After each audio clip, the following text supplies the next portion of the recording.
Up until Starrcade 1997, WCW was the hottest thing going in pro wrestling. And even though 1998 was still a strong year for the company, many would say that you could see the wheels slowly starting to fall off during 98.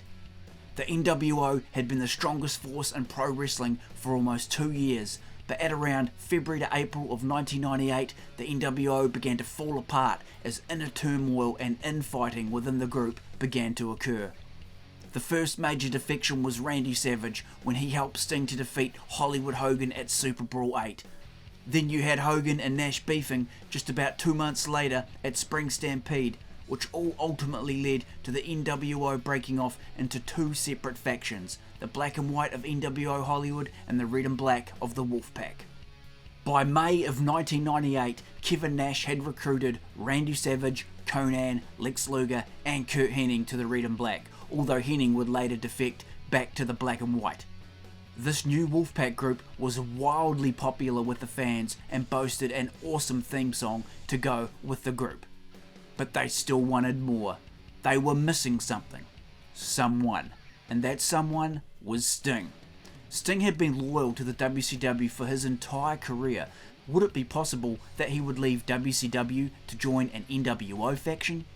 Well, on the June 1st edition of Monday Nitro, Sting had to make that very choice.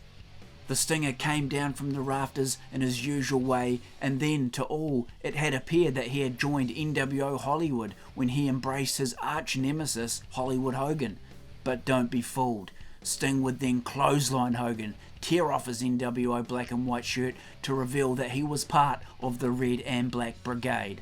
Needless to say, this decision went down very well with the fans, and Sting's inclusion into the Wolfpac just put the group over the top. You got to see a really different side to Sting when he went red and black. Gone was the sad, mysterious black and white figure who lived up in the rafters. Instead you saw Sting high-fiving Nash and Conan, laughing and smiling and generally having a really good time.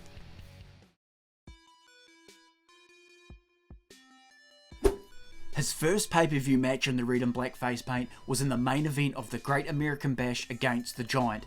It was a pretty cool match, relatively short in time, clocking in at just over 6.5 minutes, with Sting getting the win over his NWO Hollywood rival here. It may have taken 3 Scorpion death drops to do it, but the Stinger got the job done. Sting never did have a match at the next month's pay-per-view Bash at the Beach, which was a shame, because it was a really big pay-per-view and it would have been nice to have seen him have a big singles match here. Next up was Road Wild, and Sting took part in the NWO Invitational Battle Royal. Sting did fairly well in this match, but was ultimately eliminated by Goldberg, who went on to win the match. His next pay-per-view match was at Full Brawl in the War Games match. It was Team WCW vs Team NWO Hollywood vs Team Wolfpac. The match was won by Team WCW when DDP pinned Stevie Ray and earned his shot at the world title at Halloween Havoc against Goldberg. At that same pay-per-view, Halloween Havoc, this would be the final time that fans would see Sting in the red and black face paint when he took on Bret Hart for the United States Championship.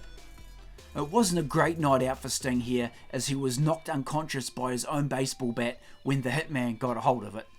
The match was okay for what it was, but wasn't really all it could have been with the two competitors who were in the ring. After this match, Sting would leave WCW television for several months, not returning until March of 1999 when he was spotted up in the rafters back in his black and white attire. So yes, Sting's run in the Wolfpac may have been short-lived, but his 4 months or so he had running with the pack were very memorable. We got to see a different side of Sting. He was smiling, laughing, kind of back to his Surfer Sting days, except with a modern twist and new attire, of course. Don't get me wrong, the black and white face painted Sting is awesome and the best version of Sting in my opinion, but it was really cool to see Sting break out and show a different side that fans hadn't seen for a long time.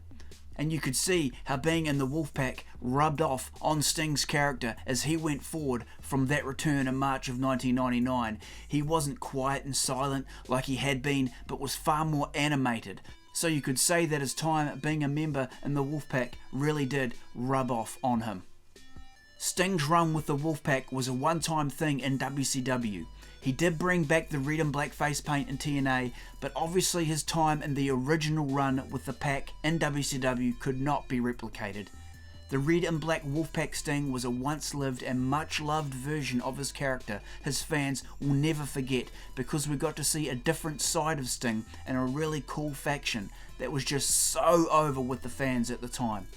So what are your guys' favourite versions of Sting? Is it Surfer Sting, the black and white silent type, Joker Sting, or is it the red and black of the Wolfpac? Thanks guys for tuning into the video, and we will catch you next time.